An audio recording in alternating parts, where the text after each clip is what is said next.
আমি জানি না বেঁচে থাকলে আগামী 5-10 বছরে কেমন হতো জিনিসটা, কিন্তু যেই কথাগুলো শুনতাম আমার কাছে কিছু কিছু জিনিস খুব অন্যরকম লেগেছে। আমার প্রথমে মনে হয়েছে যে শত্রুদের চিনতেন যে একজন মুসলিম হিসেবে এরকম একটা সিচুয়েশনে আসলে আমাদের long term mission and vision কী হওয়া উচিত।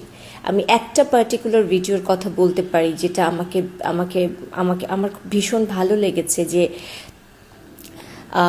আপনি 10টা প্রতিষ্ঠান ভেঙে দিতে পারেন, 10টা আইডিওলজি ভেঙে দিতে পারেন, রাগের মাথায় গুড়িয়ে দিতে পারেন, কিন্তু এটা আপনি আপনার নিজস্ব একটা আইডিওলজি থাকতে হবে, আপনার নিজস্ব একটা পায়ের নিচের মাটি থাকতে হবে, আপনার নিজস্ব একটা ভ্যালু সিস্টেম থাকতে হবে, সেটা একটা ইনসাফ প্রতিষ্ঠা করার একটা মানসিকতা থাকতে হবে। আপনি যদি আপনার শত্রুর বিরুদ্ধে এরকম কিছু তৈরি করতে না পারেন, আপনি আসলে টিকে থাকতে পারবেন না।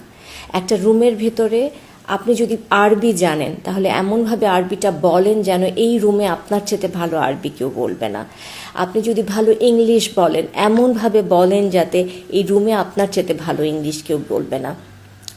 হাদির মৃত্যুর পরে আমি জাস্ট এই একটা জিনিস আমার মাথায় সবসময় রেখে দিতে চাই, কারণ এই সেম ভিশনটা আমি সবসময় লালন করি।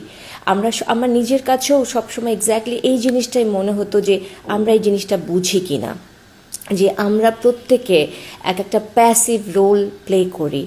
আমি আশেপাশের সমাজে যেটা দেখি, যারা ভীষণ অনেস্ট মানুষ, তাদের কনফিডেন্সটা নাই যে আমি কোনো একটার ব্যাপারে আমার মতামতটা দিব। আমরা খুব একটা সহজ, স্বাভাবিক, ছিমছাপ, নিরাপদ মৃত্যু, নিরাপদ জীবন আসলে সবসময় বেছে নেই। এবং আমরা যারা সৎ মানুষ দেখি, তাদের নিশ্চুপতাকে আমি অন্যায় মনে করি।